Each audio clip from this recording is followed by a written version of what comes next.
Ian Hill says most of Judas Priest's concerts are recorded.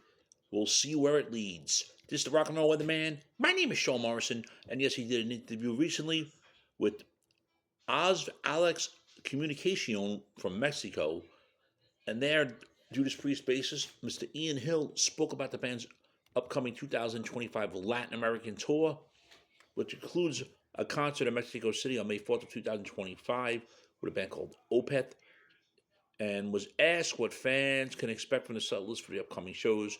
And Ian Hill mentioned they're going to get 3 or 4 songs from Invisible Shield, and that it's unfortunate because it's all they have time for, because you got a certain amount of time to play, and obviously every new song you possibly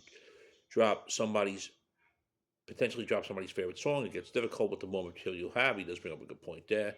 So they do their best to keep in fan favorites and keep the sing-along songs.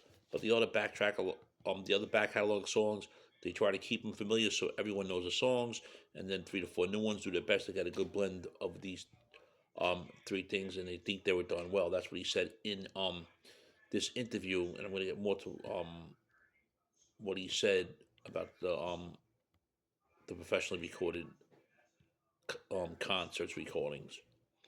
And he says they've been playing the set for about a year now, and so it's well played in. Obviously, the production goes along with the songs as well, so there will be typical Priest things, etc.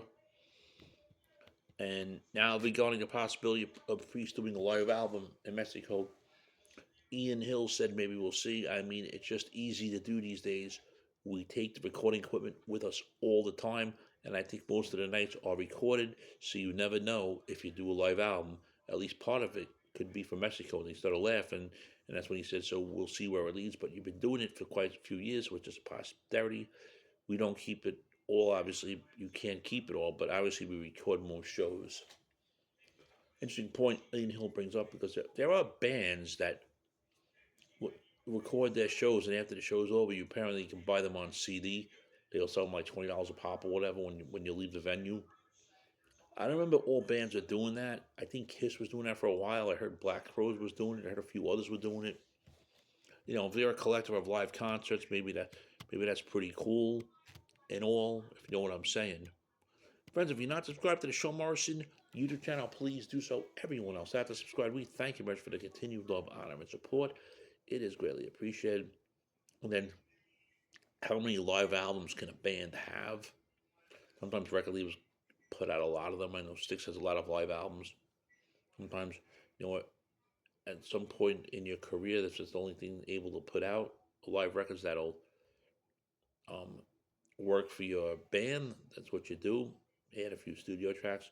It's the way it could be, but that's the opinion of Mr. Morrison. So once again, Ian Hill saying most of Judas Priest concerts are professionally recorded, and that the band will see where it leads. And that was an interview he did regarding shows coming up in 2025 in Latin America, in Mexico City, with Opeth May 4th, 2025, because of other dates as well. So for the Invincible Shield album. So there you go.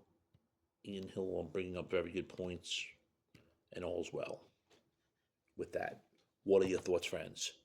Shame, shame, shame.